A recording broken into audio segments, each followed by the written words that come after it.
On the 28th of February, United States and Israel carried out coordinated airstrikes across Iran, in which the country's supreme leader, Ayatollah Ali Khamenei, was assassinated. The strikes, described by both Washington and Tel Aviv as targeted operations, marked a significant escalation in the region in recent years. The ripple effect of this war is already being felt across South Asia, with markets reacting, political tensions rising, and security concerns that are spreading across the region. Our next report takes a closer look at these developments, examining how the war in West Asia is sending shockwaves through South Asian nations. Take a look at this report.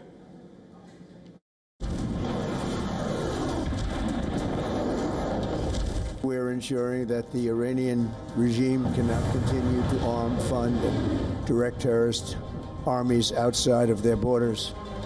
As the US and Israel's war with Iran intensifies, the impact is being felt well beyond the battlefields.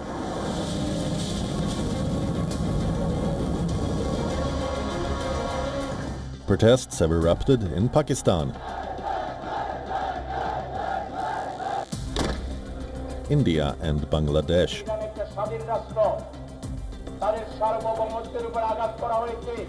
In Pakistan, tensions are rising on multiple fronts. While the country manages a volatile border with Afghanistan, instability along the Iran-Pakistan frontier is adding fresh pressure.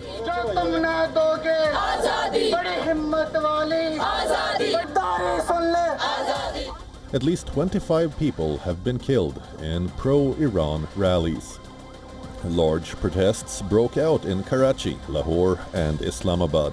Soon after the news of Iran's supreme leader's death, demonstrators attempted to approach American diplomatic missions. And in response, police used tear gas and batons to disperse crowds.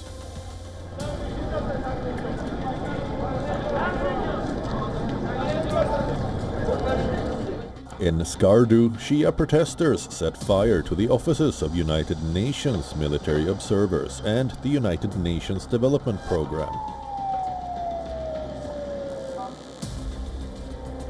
In Lahore and Skardu, a vehicle was set ablaze near a consulate gate before security forces pushed protesters back.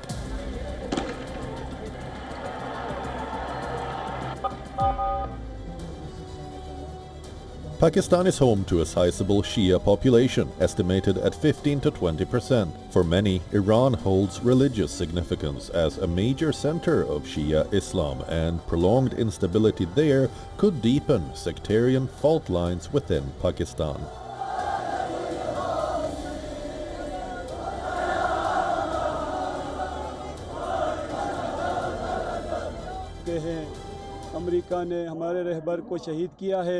We have been orphaned. America has martyred our leader. But they are mistaken if they think that by martyring the leader, they can bury his cause. We want to tell America and Israel that the leader's slogan will always remain alive, his thoughts will remain alive, and we will keep his actions and his struggle alive. Across the border in India, protests were seen in Srinagar, Lucknow and New Delhi. In Srinagar, Lal Chowk was the site of protests and public gatherings.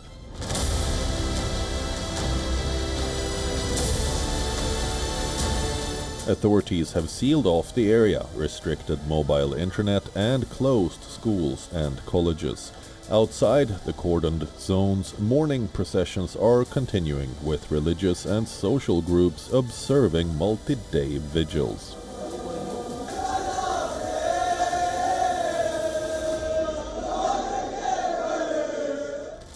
In Lucknow, members of the Shia community have marched with photographs of Khamenei, chanting in grief and solidarity.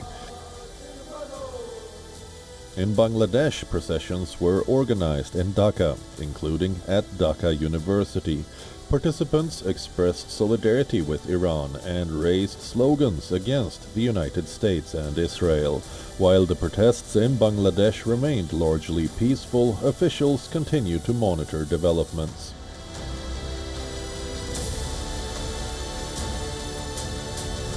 Beyond the protests, the war has also disrupted airspace across West Asia, causing travel chaos.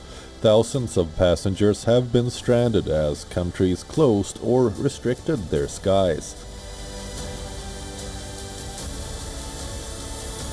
According to the Pakistan Airport Authority, more than 500 flights to West Asian destinations were cancelled in the first 3 days of war.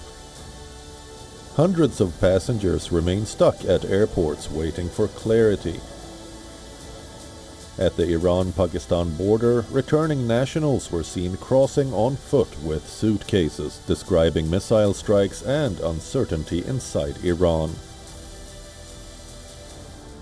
In Bangladesh, migrant workers were left stranded at Hazrat Shah Jalal International Airport after several West Asian airlines suspended or cancelled flights. Many had returned home for short visits and were due back at their jobs within days. They now fear losing employment as airlines provide limited information on resumption of services. Bangladesh has an estimated 8 million citizens working in West Asia with regular flight connections to Dubai, Doha and Sharjah. The disruption has directly impacted one of the largest migrant workforces in the region. In India, multiple airlines have suspended services to parts of West Asia after aviation authorities classified sections of regional airspace as high risk. Thousands of passengers have been affected. It is not just the travel sector that has been disrupted by the war. Global oil prices, financial markets and supply chains, everything is now taking a hit, with Iran signaling the possibility of closing the Strait of Hormuz, through which roughly 20% of global oil and LNG shipments pass. Uncertainty has increased. Iran, despite years of sanctions, remains a key oil producer and is the third largest producer in OPEC, accounting for about 4.5% of global supply. As of the 4th of March, oil prices rose 3% due to the deepening Iran crisis. While most South Asian countries have limited direct trade exposure to Iran, the risks are indirect but significant through energy prices, shipping routes, currencies and inflation. Across South Asia, governments have expressed alarm and issued calls for restraint. The crisis is affecting lives, livelihoods and communities in profound ways. The economic and security impact of the war is already being felt across the Indian subcontinent. And on Wednesday, a direct impact of the war was seen. An Iranian ship was struck by a submarine off the Sri Lankan coast, causing 101 people to go missing. According to Sri Lanka's Defense Ministry, the Sri Lankan Navy dispatched a rescue mission after a distress call from the Iranian ship. At least 30 people on board were rescued. According to the officials, with instability spiraling far beyond Iran's borders, South Asia, for now, remains cautious.